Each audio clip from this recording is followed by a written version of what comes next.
cop, dude. Yeah, no, I wouldn't. What's your? You're a cop. Yeah. You don't do that. Okay?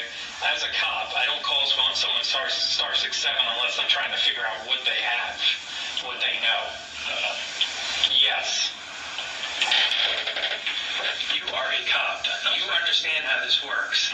You don't do that. The last thing you want to do is put yourself in contact with someone.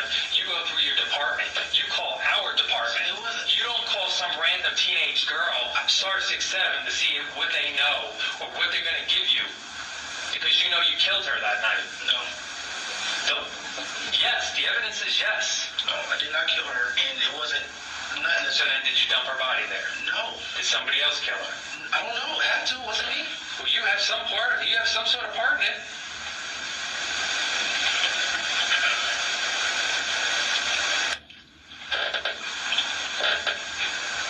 There's no other way you can have all this on this incident. There's no other way unless you have a part in it. I have no part in it. It's impossible. It's a bold-faced lie. It's impossible. So you're telling me right here, you think that a jury's going to believe you when your gun is there, your phone is there, your truck is in front of a house a month later, 3 days after the incident, you're calling her sister to find out what they know? Do you think a jury's going to believe that? No. Life behind bars. A jury found him guilty of murder in the death of 16-year-old SASANA Morales. 11 Alive's Bobeth H. joining us from the Gwinnett County Jail this morning. Bobeth, so a judge sentenced Bryant to life without parole, saying he hopes this finally gives SASANA's family some kind of peace. That's exactly right, Aisha. The former Dorville police officer now sits in a cell behind me, knowing that he will be out of jail ever again. And at this time, the family is hoping that brings them the closure they need. I just hope that after today, you and your family can find some peace. Those were the words from Gwinnett County Superior Judge Tamila Atkins, shortly after a jury found former Dorville police officer Miles Bryant guilty on multiple charges connected with the death of 16-year-old SASANA Morales. Malice murder, we the jury found the defendant guilty. Count 2, felony murder, we the jury found the defendant guilty. Count 3, kidnapping, we the jury found the defendant guilty. It took a little over 5 hours to find the 23-year-old guilty, and shortly after, he was sentenced to life without parole. And prior to sentencing, the family pleaded with the judge to help them find closure. And I just want him to receive every day that he can because she was a good girl. The 16-year-old Gwinnett teen vanished while walking home back in 2022. Her body was found dumped in a wooded area about 20 miles from her house. And during trial, witnesses testified that Bryant abused his power as an officer and stalked and eventually killed Morales. I still hope that I'll see her again.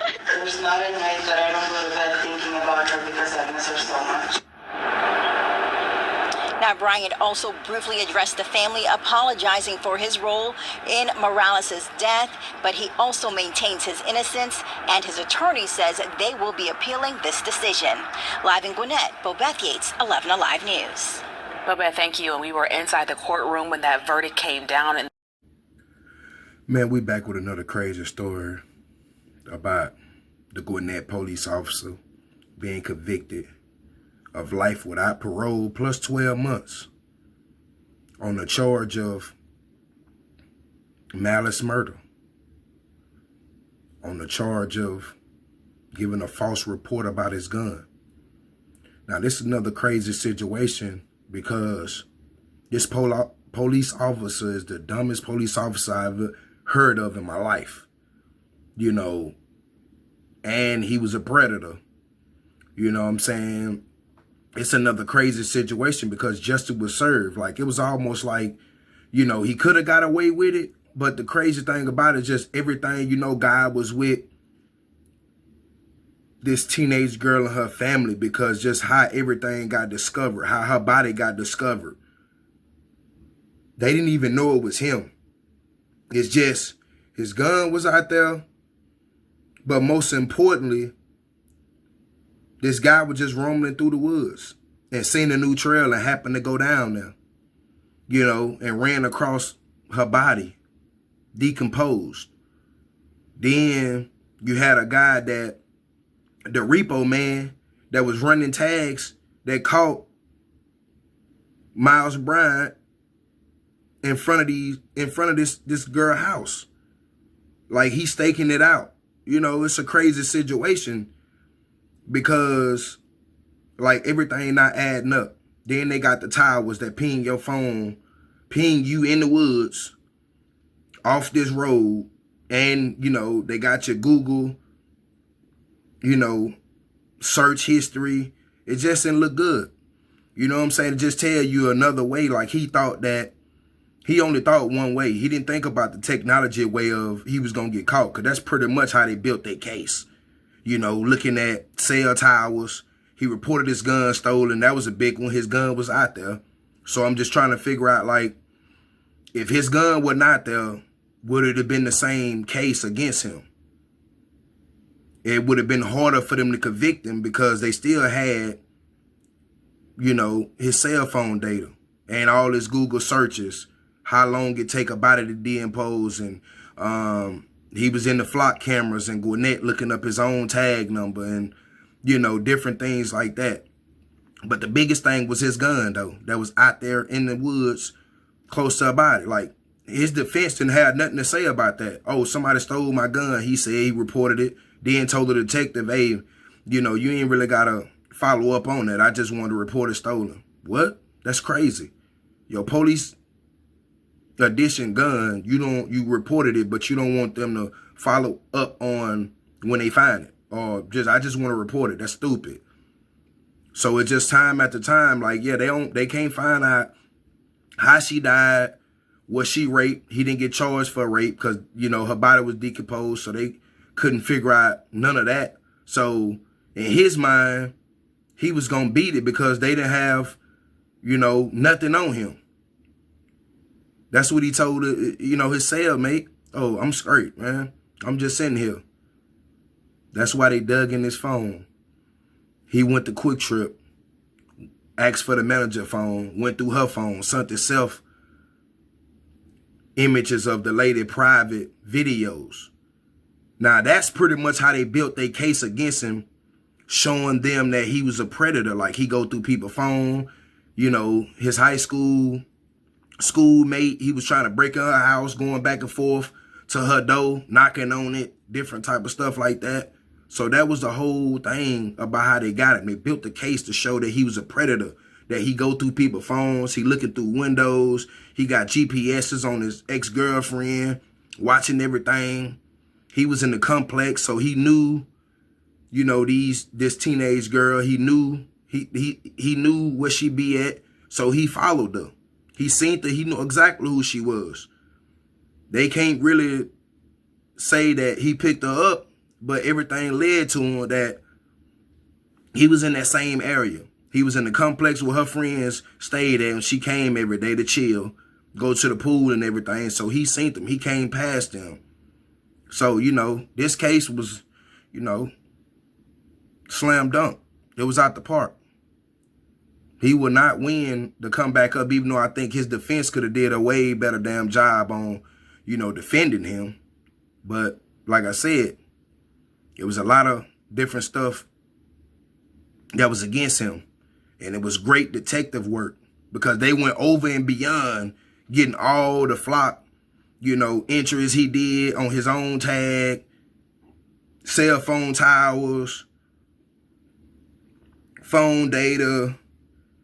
Number one, your gun was out there. So that's what started it up, how they looked at you. Boom, who gun this is? Run the serial number. Boom, it come back, DORAVILLE police officer, Miles Bryant. Come on, bro. As a police officer, you know better than that. And then he's still denying it. I'm thinking like, okay, cool. When we gonna have somebody being convicted and then after you've been found guilty, you double back and just say you tell the real story? I'm already convicted of murder. Just tell them what happened, man. You might as well. You know what I'm saying? Like, you going this, you got life without parole plus 12 months. You know, I'm pretty sure you ain't gotta, you gonna knock the 12 out. But you gonna try to go back and double back, you know, on that life sentence. He ain't number 23. You got a lot of time to think about that, buddy. But he was just a sick-minded individual. And that police badge, pretty much that's what he hid behind. That's why he was able to do extended stuff, because if it was a regular person, you'd have been caught. When you try to break in the lady door, that they had him on door cam, trying to kick her door in or push her door in. He broke her door handle. So that's pretty much how they built their case, showing like, bro, he's a real walking predator. And he behind a badge. These police ain't even got no respect for him, because they already know he lying. The story ain't adding up. He really ain't got no alibi. He ain't got no, oh, my girlfriend was, nah, bro. We knew you was in the woods. You could say you wasn't around the woods. You could say you wasn't in there. But how coincidentally that you in the same woods as she is, and they know that you was in the same woods around her body. And you looking up how long do it take for a body to decompose. And they found her 7 months after. A crazy situation. This whole time she was missing, he looking up different things. Oh, Gwinnett County unsolved murders, and he looking her name up, and you calling star 67 her sister and them to figure out what they know. That's a guilty person. You don't even supposed to know her family. You work for DORAVILLE. Why is you looking at Gwinnett County down 316 if you don't know nothing about this? Ain't nobody finna randomly look up something that the police ain't even put out yet. So you looking up all this, they ain't even found the body yet. It's a crazy situation, but that's how they really built their case around this, you know, besides the gun being out there. You know, it's a crazy situation. But if he wouldn't have left his gun, and he would have not took no cell phones, it probably would have been a different situation. But like I said, you know, God was looking over her family. And how everything happened coincidentally. Somebody just stumbled over her body 7 months later, you know, and his gun was out there. You know, 7 months, how you know your gun? How you not know where your gun at? He probably went out there a couple of times. I guarantee you that's why he went back out there trying to find his gun. That's why he went back. He couldn't find it. And it wasn't even buried. It was right there. That's a crazy situation. You can't, you know, that's justice that the police and nobody can't give you. Then somebody stumble up on her remains. You know, crazy. 7 months after, in the woods, and they start building a case. But, you know, this goes to show you that, you know, nobody's safe. It don't matter if somebody got a badge, somebody got, you know, whatever. They human like everybody else. And, you know, the ones that got authority, they be the worst. You know, but like I said, he was stupid for everything he did.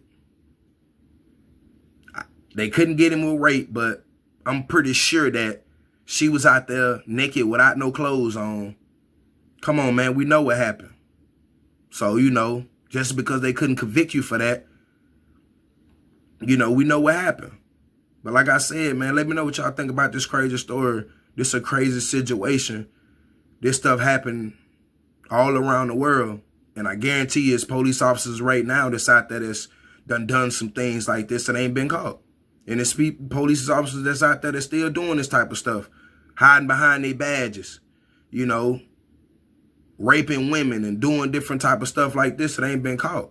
But, you know, we got monsters everywhere. And he one of them. And I know he gonna come back with an appeal. When I looked at his face, I watched the whole trial. I watched everybody's testimony.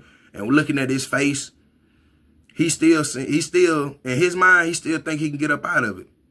You know, when he came into the interrogation room, he looking up at the camera. That's the first thing when he walked in. He looked around and looked where the camera was. Then went in his phone, you know. So I'm just thinking, like, it don't matter if you deleted, they found everything. That's how they know you went to Quick Trip and took the manager phone, using her phone, and went straight to all her private videos and sent it to yourself. They know about all this creep stuff, so that's how they built their case leading up to this. Oh, this type of guy right here, he a monster. He just killed somebody, then he go to the store, ask for a manager phone, and go through her personal stuff, send it to him. You know what I'm saying?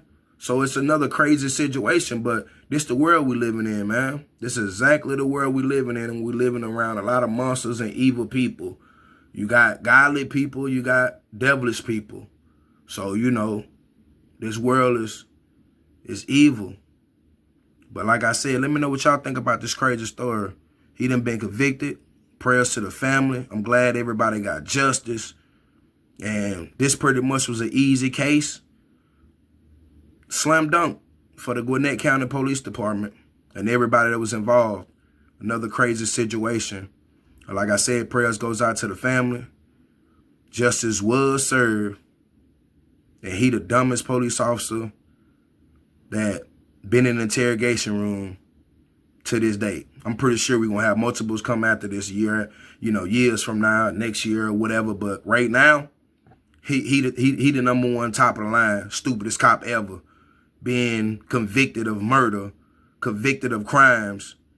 And he left all type of crumbs and trails and all type of stuff. You thinking a police officer, you should know how everything works. You should be better at, trying to hide and conceal stuff. You like a regular dude that's done killed somebody and threw him in the woods. Just a regular dude. Like, come on, man. But, like I said, it's a crazy situation because he almost got away with it. But eventually, you was going to get caught, whether it was 3, 4 years, 5 years, 10 years. Because you wasn't going to never find your gun. And somebody was going to go out there and, and stumble up on him just like this guy, just riding around and seen a new trail and happened to go down and stumbled up on some bones and called the police. Then when they out there investigated, put it off, they found your gun. Boom. That's how the investigation started off. But then you had already reported the gun stolen. So, man, this was easy, man. I don't even know why he didn't plead guilty. And then he turned around and told the family he was sorry. Well, you sorry for what? You shouldn't have said nothing. You sorry for what? If you ain't did nothing, you wrongly convicted, you wasn't the guy, what you apologizing for?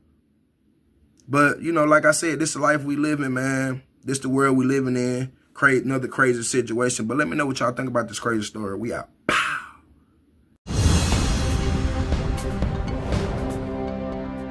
Information about the whole incident.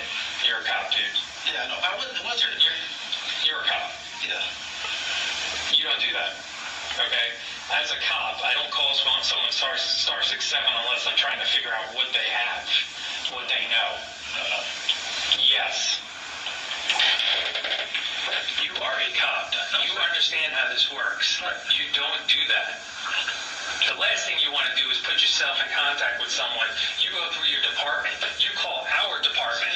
You don't call some random teenage girl star 67 to see what they know or what they're going to give you. Because you know you killed her that night. No. Yes, the evidence is yes. No, I did not kill her, and it wasn't nothing. So then did you dump her body there? No. Did somebody else kill her? I don't know. It had to. It wasn't me. Well, you have some sort of part in it.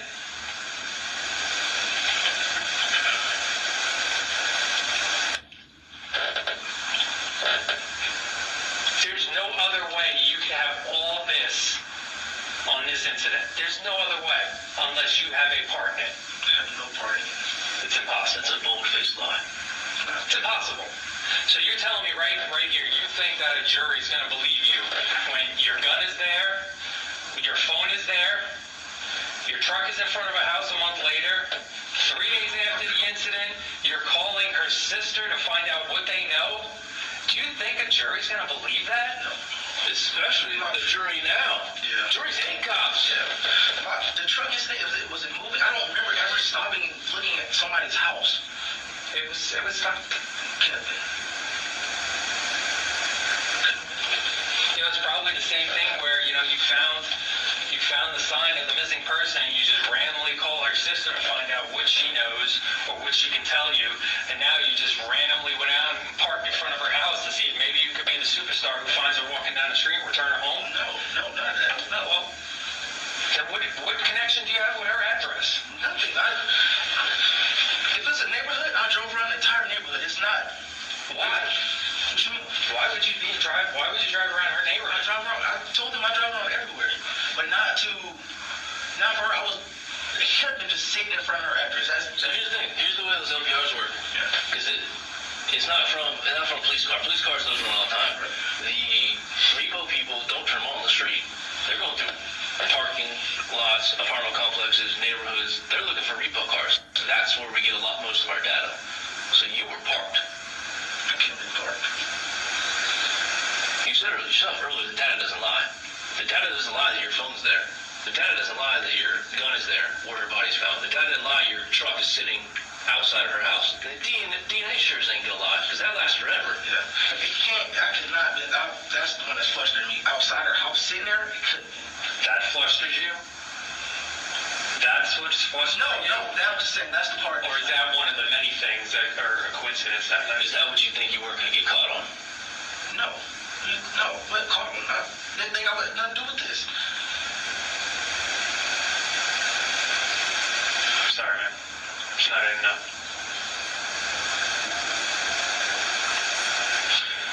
So, do you have anything else that we can do to help you? I don't know, man. So you've been, basically you're telling us you've been framed. No, that's it. Right, though. Okay, so how do we, I'm trying, man. I'm trying. I don't know. I don't know. I don't know. So you want us to just move forward with the evidence we have? That puts you in jail today. I don't know. I have nothing. You can explain what really happened. If that's what you have. That's what, for some reason, you're holding on to that, and I don't know why. I don't know. I have no part of that part. So, when we interview a suspect in a case, and I don't know, you've been a police officer, what, 2 years? Okay, you just on patrol, just routine contacts with people, so you never actually really interviewed someone. So we read body language, big time. And the body language we're reading from you is that you're 100% guilty, because the stuff you're giving us is just not telling us that you're not guilty. Understand? I'm not guilty. You know, I was hoping. I'm not nervous. I'm fucking. It has nothing to do with being nervous. Nothing to do. Most of the time it's, oh, thank God, that ain't me. No, that's not what it was. Not with you. It's totally different. That's why you're still here. Because we were hoping to come in here today and you were going to give us a good reason on why it's not you. And unfortunately, it's gone the other way for you.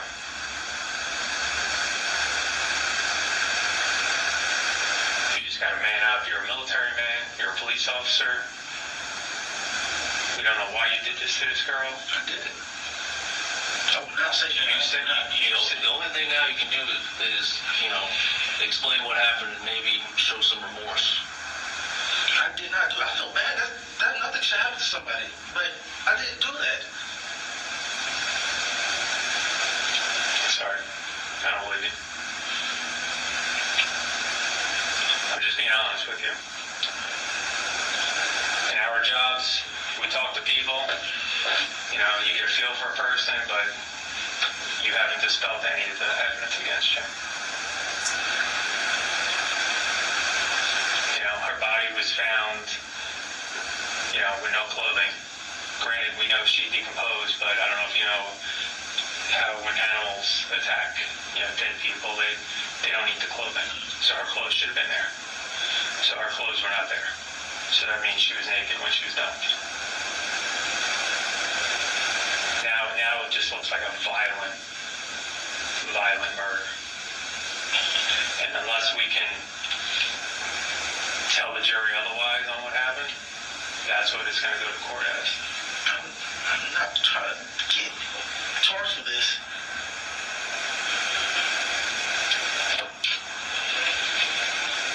I mean, you were in the woods, literally over her dead body. How do you not see that? Your gun was right there, dude. I was out there with her bones and with your gun. Literally, just looking. Wow, look at that. We got so close. Good detectives, but a lot of times we don't find the gun. Yeah, I can't. But when the gun is sitting right there, it's right there. You want to see a picture of your gun?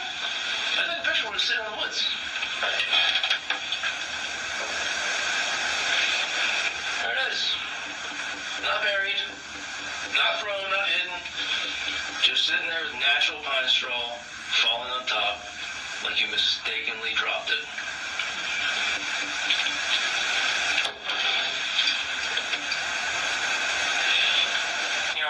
And even as we looked into the my car got broken into. You know when people go grab the door handles because you left your truck unlocked, right? Yeah. What do? They grab hundreds of door handles.